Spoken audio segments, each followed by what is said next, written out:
ADV sir, teachers, loving children. First of all, I would like to wish you all happy Mahatma Jyotirao Phule birthday. Today, I want to share few important incidents which were happened. A great social reformer, our Mahatma Jyotirao Phule. I would feel that what was happened in his life that will reach you in your mind if I speak in our mother tongue. Am I right, students? Am I right, students?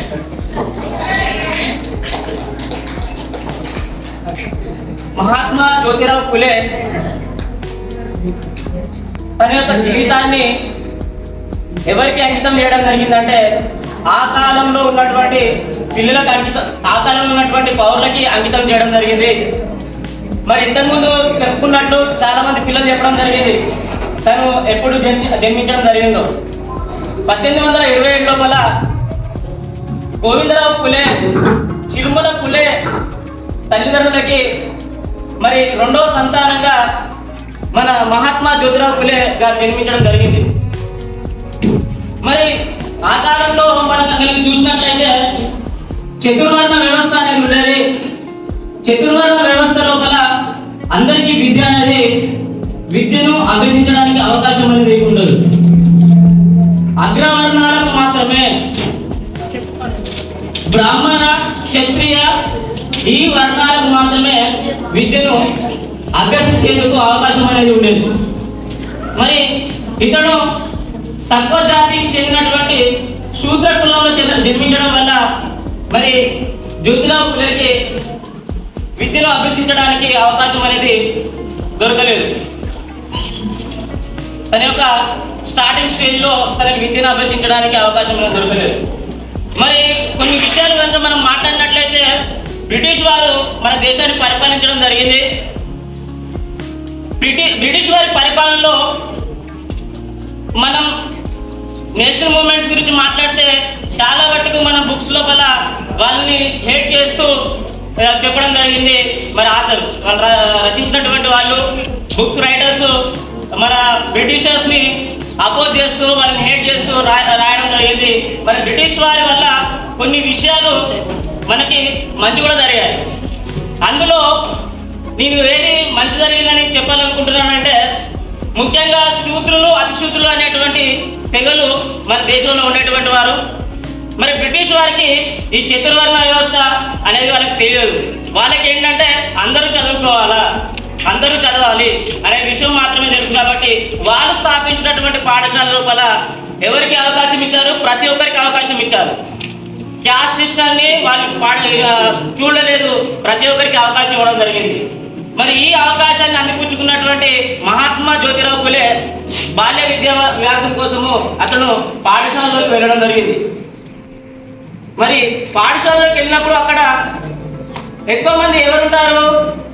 అప్పుడు ఆ కాలం లోపల విద్యా వ్యవస్థకి addict అయినటువంటి వాళ్ళు ఎక్కువ ఉన్నత వర్గానికి చెందినటువంటి వారు కాబట్టి అక్కడ ఉన్నత వర్గానికి చెందినటువంటి పిల్లలు ఉంటారు. కాబట్టి ఇతడు ఒక్కడు మాత్రమే తక్కువ స్థాయికి చెందినటువంటి అబ్బాయి. కాబట్టి ఆ పిల్లలు వాళ్ళ పేరెంట్స్ చెప్తే ఆ పేరెంట్స్ వచ్చేసి ఎవరు చెప్పారంటే మహాత్మా జ్యోతిరావు ఫులే గారి తండ్రి గోవిందరావు ఫులే గారికి చెప్పడం జరిగింది. మరి వాళ్ళ మదర్కి చెప్పలేరా సార్ అని మీకు డౌట్ రావచ్చు. ఇక్కడ విషయం ఏంటంటే తను 1 year ఉన్నప్పుడు మాత్రమే 1 year ఉన్నప్పుడు వాళ్ళ మదర్ గారు చనిపోవడం జరిగింది.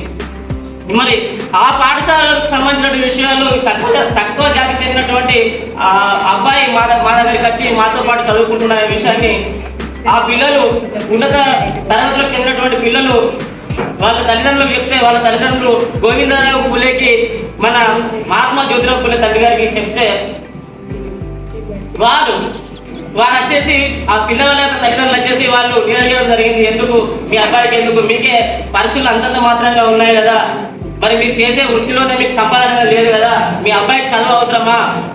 తను ఒకవేళ చదువుకున్నట్లయితే నీ మాట నీకు వినడు, చదువుకున్న మీ అబ్బాయి మీ మాట వినే ఛాన్సెస్ ఉన్నాయి.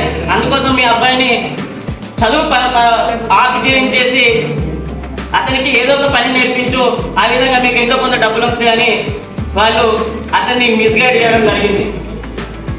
చాలా మంది ఈ విధంగా చెప్పేసరికి ఎవరైనా ఒప్పు అయినా కానీ చాలా మంది అది తప్పు అంటే అది ఏమైతే ఒప్పు అయినా కానీ ఏమవుతుంది, తప్పే అవుతుంది. మరి చాలా మంది ఏం చెప్తారు, జ్యోతిబా ఫులేని చదువు ఆఫ్ చేయించండి అని చెప్పారు. మరి చెప్పేవారు మనం అబ్జర్వ్ చేస్తే వారు ఎవరు ఉన్నత తరగతులకు చెందినటువంటి పేరెంట్స్ చెప్పడం జరిగింది. మరి వాళ్ళ యొక్క సజెషన్ తీసుకొని గోవిందరావు ఫులే మన జ్యోతిరావు ఫులేని పాఠశాలకు పంపించడం ఆఫ్ చేయడం జరిగింది. మరి అతను పాఠశాలలో చదువుకున్న సమయం లోపల మిగతా విద్యార్థుల కంటే ఎలా ఉండేవాడంటే చాలా ముందుండేవాడంట. మీ దాంట్లో కూడా కొంతమంది ఉంటారు కదా, హైపర్ యాక్టివ్ ఉంటారు కదా, చాలా యాక్టివ్గా ఉంటారు కదా, మీ విధంగానే తను కూడా చాలా యాక్టివ్గా ఉండేటువంటి వాడట మన జ్యోతిరావు ఫులే. కానీ ఇక్కడ ఏమైంది, తండ్రి చెప్పేసరికి నువ్వు పాఠశాల బంద్ చేయాలని తండ్రి చెప్పేసరికి తనకి పాఠశాలకు వెళ్ళగలుగుతాడా? తండ్రి మాటను ఎదిరించి పాఠశాలకు వెళ్ళగలుగుతాడా? వెళ్ళలేడు. కాబట్టి ఏమైంది, తను స్టార్టింగ్ స్టేజ్లోనే బాల్య విద్యాదశలోనే తన యొక్క ఎడ్యుకేషన్ని స్టాప్ చేయడం జరిగింది. కానీ తనకి చదువుకోవాలనే కోరిక ఉంది, ఎక్కడ ఏ పేపర్ కనిపించినా కానీ, ఎక్కడ ఏ బుక్ కనిపించినా కానీ తను పాఠశాలకు వెళ్ళకపోయినా తనకు అవైలబుల్ ఉన్నటువంటి పుస్తకాలను తీసుకొని అందులో ఉన్నటువంటి విషయాన్ని నేర్చుకునేటువంటి గొప్ప ఆలోచన కలిగినటువంటి వ్యక్తి అట మన జ్యోతిబా ఫులే.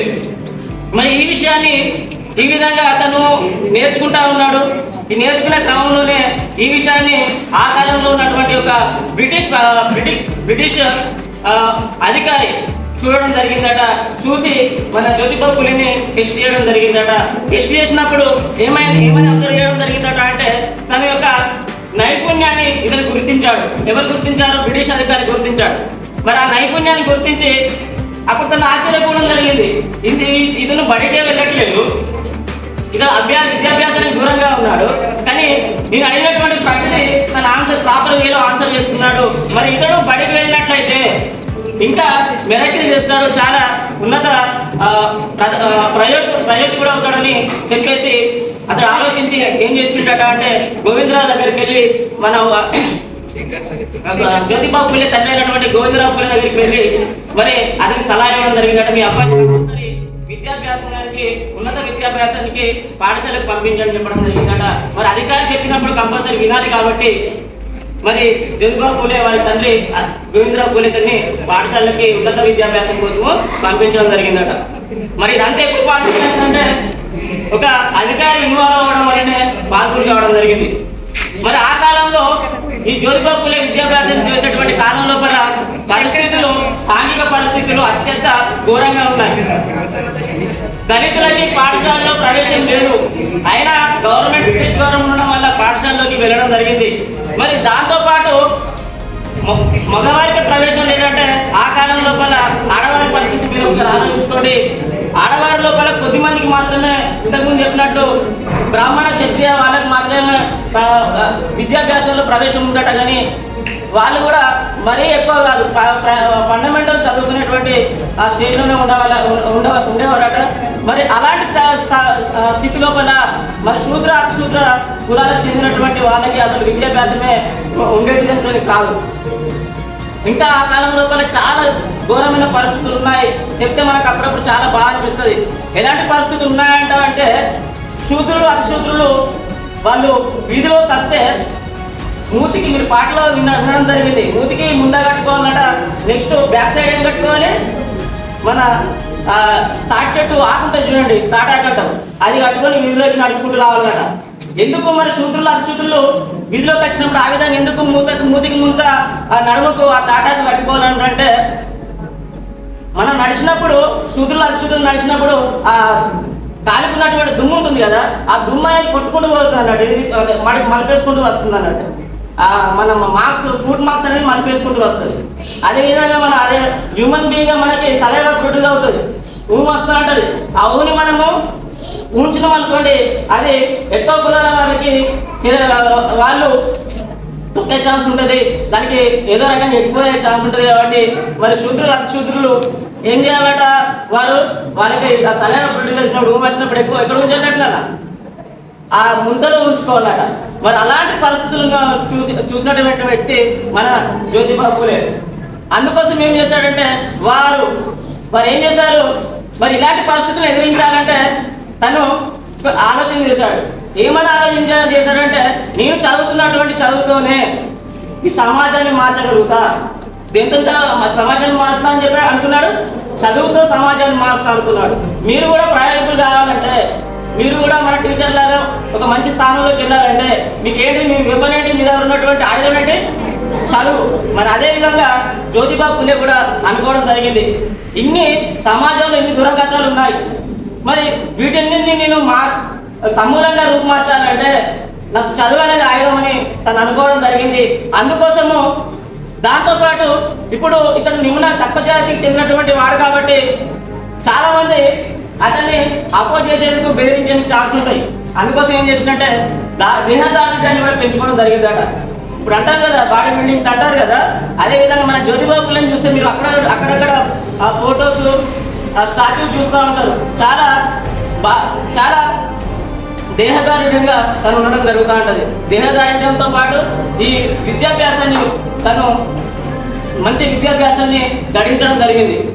దాంతోపాటు మరి తను ఇంకొక విషయం చూసినట్లయితే తనకి చిన్న వయసులోనే పెళ్ళయిందన్న. చిన్న వయసులోనే పెళ్ళైంది. ఎన్ని సంవత్సరాల వయసులో పెళ్ళైందంటే 13 సంవత్సరాల వయసులోనే పెళ్లి కావడం జరిగింది. అంటే మీరు మోస్ట్లీ సెవెంత్ క్లాస్ ఉన్న వాళ్ళ ఏజ్ మోస్ట్లీ మీ ఏజ్ 13 years ఉంటుంది. అంటే తను 13 years ఉన్నప్పుడు మాత్రమే తనకి పెళ్లి కావడం జరిగింది. మరి అమ్మాయికి 9 years, తనకి 13 years ఉన్నప్పుడు పెళ్ళి అయిందట. అదృష్టవశాత్తు ఇక్కడ ఏంటంటే ఇలా ఇతని యొక్క ఆలోచన విధానం ఏ విధంగా ఉందో సమాజాన్ని ఉద్ధరించాలని, తన యొక్క భాగస్వామి యొక్క ఆలోచన విధానం కూడా అదే విధంగా ఉందట. మరి వారి యొక్క భాగస్వామి మనం పూజనీయులైనటువంటి ఎవరినన్నా సావిత్రిబాయి ఫూలే. మరి ఆమె యొక్క ఆలోచన విధానం కూడా అదే విధంగా ఉంది. మరి జ్యోతిబా ఫూలే మొట్టమొదట తను కొంతమంది పిల్లలు చెప్పారు, తను ఏం చేశాడు, ఆమెని ఎడ్యుకేట్ చేశాడు. ఆమెని ఎడ్యుకేట్ చేయడం జరిగింది.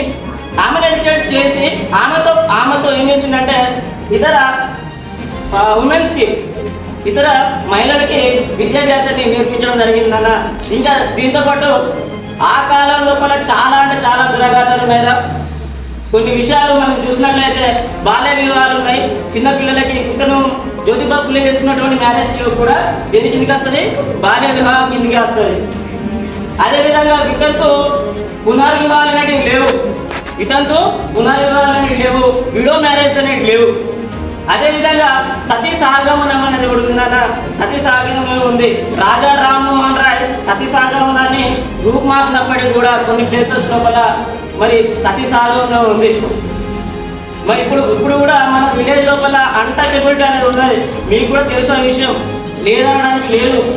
మేము కూడా విలేజ్లో ఉంటాం కాబట్టి అన్టచబిలిటీ ఉంది. యాజ్ ఏ స్టూడెంట్గా మరి జ్యోతిబా ఫూలే స్థాపించినటువంటి, అతను పేరు పెట్టినటువంటి స్కూల్లో చదివేటువంటి గురుకుల విద్యార్థులుగా మీరందరూ కంపల్సరీ అన్టచబిలిటీని రూపుమాపడానికి కృషి చేయాలి. మీ ఇళ్లలోకి ఎవరైనా వేరే తక్కువ స్థాయి వాళ్ళు వస్తే మీ పేరెంట్స్, మీ గ్రాండ్ పేరెంట్స్ వాళ్ళకి ఇంకా చాలా ఇష్టం ఉంటుంది. వాళ్ళు దాన్ని డివైడ్గా చూసినట్లయితే మీరే చెప్పాలి, ఆధార్ ఇవ్వాలని మీరు చెప్పాలా. ఎందుకంటే వీళ్ళందరూ కష్టపడి వాళ్ళ యొక్క సుఖాలను త్యజించి మనకి ఈరోజు ఈ విధంగా ఉండేట్టు చేయడం జరిగింది. ముఖ్యంగా మన భారతదేశంలో. వేరే దేశాలలో ఇన్ని రకాలైనటువంటి సాంఘిక దురాచారాలు లేవు. ప్రతి దేశంలో ఉంటాయి, కానీ మన దేశంలో ఎక్కువ ఉన్నాయి.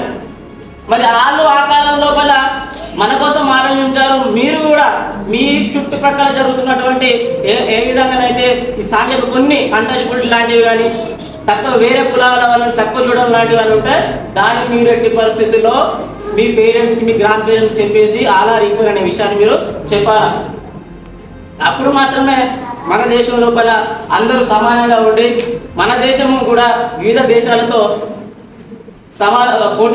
పోటీ పడుతుందని నేను అనుకుంటున్నాను. చూడండి, మరి మహాత్మా పులే గురించి మనం ఈరోజు నేర్చుకుంటున్నాం. అతని యొక్క బర్త్డేని మనం సెలబ్రేట్ చేసుకుంటున్నాం.